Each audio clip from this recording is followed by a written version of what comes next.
Meet the 2023 Mercedes C63, the first non-V8 in 2 decades. There's a 4-cylinder engine up front, an electric motor out the back, and a claimed 0 to 100 time of 3.4 seconds, even faster than the V8 it replaces. Does it live up to the hype?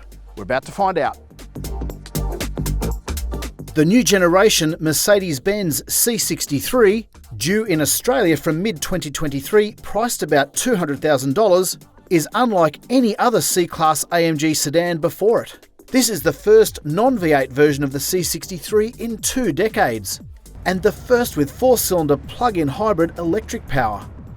A turbocharged 2-litre petrol engine paired to a 150 kilowatt electric motor send power to all 4 wheels via a 9-speed automatic transmission.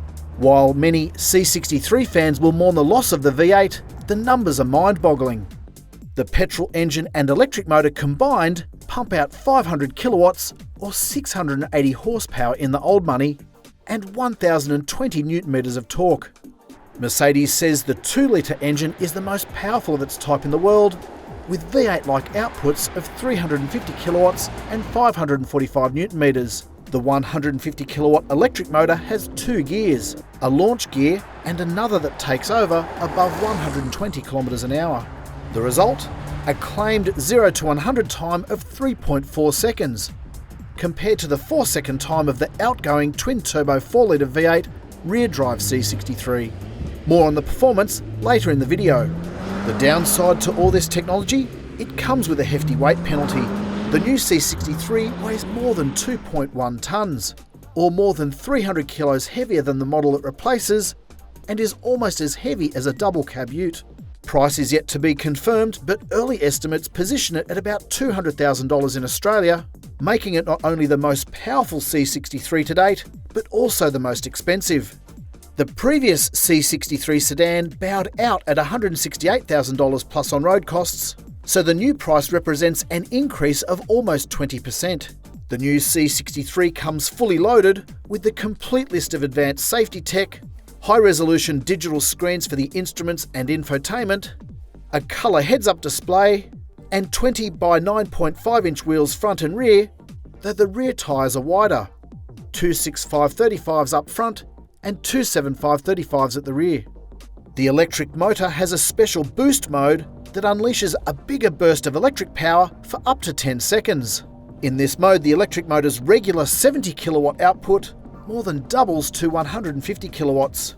The push-to-pass mode can be used on the road or track, and a display on the dash highlights when the boost is active, and there's a countdown to when the extra power runs out. On the track, drivers have the choice of qualifying or endurance modes, providing the choice of more power in shorter bursts or a more even spread of power over a longer period of time. The liquid-cooled 400-volt, 560-cell battery pack is designed for fast power delivery and draw rather than longer range, so it can recover energy quickly under heavy braking on a racetrack. A special coolant keeps the battery at a constant 45 degrees Celsius when in use, regardless of the ambient temperature outside. When the new C63 is not exploiting its full potential, one of its 8 driving modes enables silent running on electric power alone. In ideal conditions and in the right mode, the C63 can be driven on electric power up to 125 kilometers an hour. The suspension has been completely redesigned and uses technology borrowed from the AMG GT Black Series and Mercedes customer motorsport programs in GT3. The only option expected on C63s in Australia, race-inspired ceramic disc brakes. Drive was invited with other international media, at the expense of Mercedes-Benz, to attend the preview of the new C63 in Europe, where we got to sample the new model on the road and track. First up, the road drive. When you first get into the C63, you could be forgiven for feeling a little underwhelmed. It's a lot quieter, it's lost that V8 muscle car roar. Around town, it's actually pretty docile.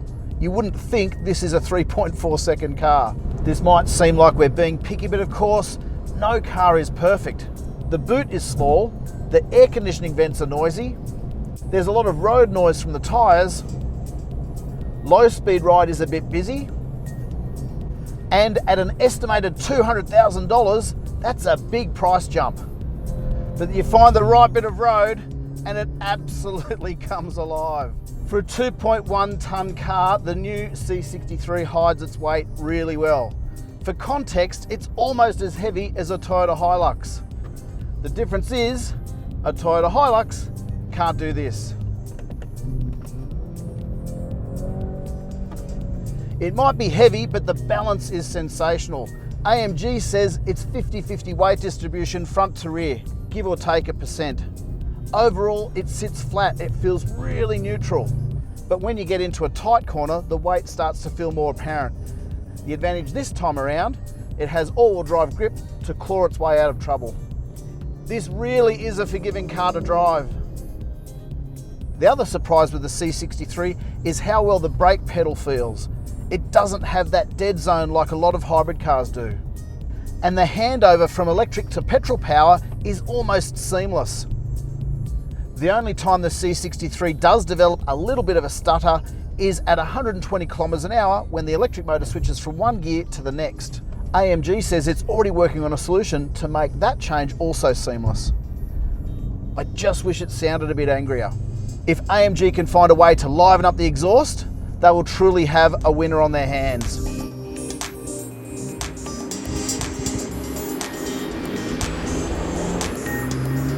We've been able to sample the C63 on the road, and now we get to test it on the track. If you're not already a fan of hybrid technology, this car might change your mind. I can't believe it can be as quiet as a Toyota Camry around town, and then it can do this.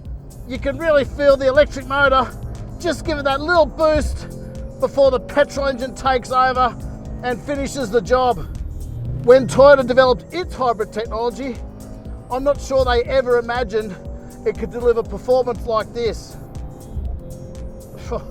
It's fair to say while the new C63 has lost its V8 roar, it delights the senses in other ways. Around town, it can actually feel a bit docile. But then you get the C63 into its element and it truly comes alive. It's just slamming through these gears. Oh, feel that. Yeah, okay, it's quicker. Oh my gosh. I've got to say, as much as I miss that V8 sound, the C63 really does come into its own on a racetrack. The numbers don't lie. It's quicker on paper and it's quicker behind the wheel. There are so many modes to play with, including what I've dubbed push to pass. It's a computer geek's dream machine. After a few fast laps, the weight of the C63 was beginning to take its toll on the front tyres. We were told after our test that Mercedes technicians were fitting new front tyres every 2 days during the 10-day media preview. We've done a few laps now and I can start to feel the front tyres coming off the boil just a bit. And I reckon the weight's got a bit to do with that. It's starting to feel a bit tired towards the end of our run. That's a combination of we're really putting it through its paces, but that 2.1 tonnes is starting to take a toll on the tyres and the brakes. You can hear there, the tyres are just skimming across the surface. They're just a bit too hot. We also got to run some V-Box numbers. We recorded a pair of 3.7 second 0 to 100 times with launch control activated. That was with 2 people and luggage on board, so there's probably some time left in it, but it wasn't a bad first effort. That said, the new Kia EV6 GT electric car does 0 to 100 in 3.5 seconds and costs half as much. There's no doubt it's quicker than the V8. I just wish it sounded a bit better. I'm not sure the bros are going to go for this. Even an AMG A45 hot hatch sounds gnarlier than this. I'm sure the microphones are picking up some of the snarl, but it's not as loud and there's not as much theatre as Mercedes hot hatch. It could sound better, but you cannot deny the acceleration. Before long, our preview drive of the new C63 came to an end, and it was time to digest this complex car. So what's it like? There isn't a straightforward answer. It is technically superior in many ways to the twin-turbo V8-powered C63, but is missing a lot of the character, brashness and rawness of the previous model. The C63 has evolved into a completely different car. It might wear the C63 badge, but this is not the C63 as we know it. It'll require a reset for hardcore C63 fans. I started out driving the C63 being a touch underwhelmed, but after 2 days of driving this car, I finally understand it a lot better. It's safe to say the C63 has gone to finishing school. The bandwidth of ability with the new 63 is simply phenomenal. It can do things that the old one could never do. Is it better than the V8? On paper and in performance, yes. But I can absolutely see the outgoing C63 becoming an instant classic. To read the full review on the new Mercedes C63, go to Drive.com.au. Please hit like if you've enjoyed this video and subscribe to this channel so you don't miss any future updates.